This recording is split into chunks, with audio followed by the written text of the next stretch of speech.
वर्ष 2027 तक राज्य गठन का लक्ष्य पूरा करने का संकल्प व्यक्त किया गया। 22 फरवरी को आयोजित होने वाले लॉन्ग मार्च और चिटनीस पार्क में होने वाली सभा के समर्थन में आज नागपुर शहर में 16 फरवरी को झंडा रैली के माध्यम से जन जागरण किया गया। आज की रैली शहीद चौक से शुरू होकर इतवारी मार्ग से होते हुए चंडिका मंदिर पर संपन्न हुई। रैली में प्रमुख नेताओं सहित बड़ी संख्या में कार्यकर्ता और विदर्भ समर्थक शामिल हुए।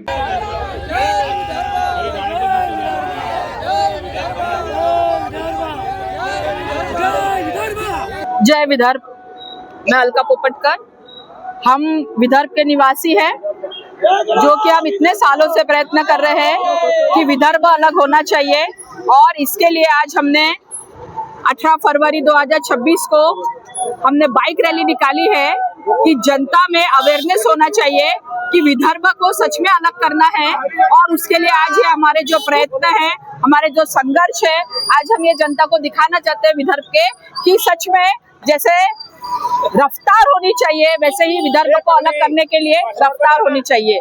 जय विदर्भ, जय भीम। पूर्णत्वास आणायचे, विदर्भ राज्य मिळवायचा, त्या अनुषंगाने आमचे जागोजागी मेळावे सुरू आहे। आणि 22 फरवरीला जो लॉन्ग मार्च आणि चिटणीस पार्क येथे भव्य मेळावा होणार आहे, त्याच्या समर्थनार्थ आज विदर्भ राज्य आंदोलन समितीच्या नागपूर शहराच्या वतीने इथे बाईक रॅली काढण्यात आली आहे।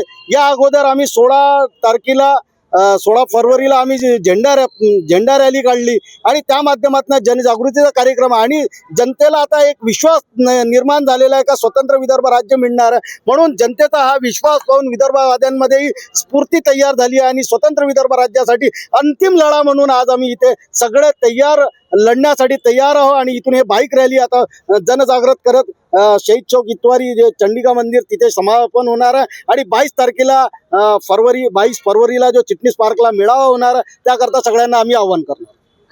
या बाईक जे 22 तारखेला प्रोग्राम आहे, त्या प्रोग्राम मध्ये कोणाची उपस्थिती राहणार आहे? प्रमुख तिथे ॲडव्होकेट वामनराव चटप आमचे प्रमुख नेते आमचे पोरेजी खांदेवाले सर आणि तमाम विदर्भाची जनता ते तिथे उपस्थित राहणार। आम्ही काही आमदारांना सुद्धा इथे आवाहन केलेलं आहे, ते सर्व येणार आहे।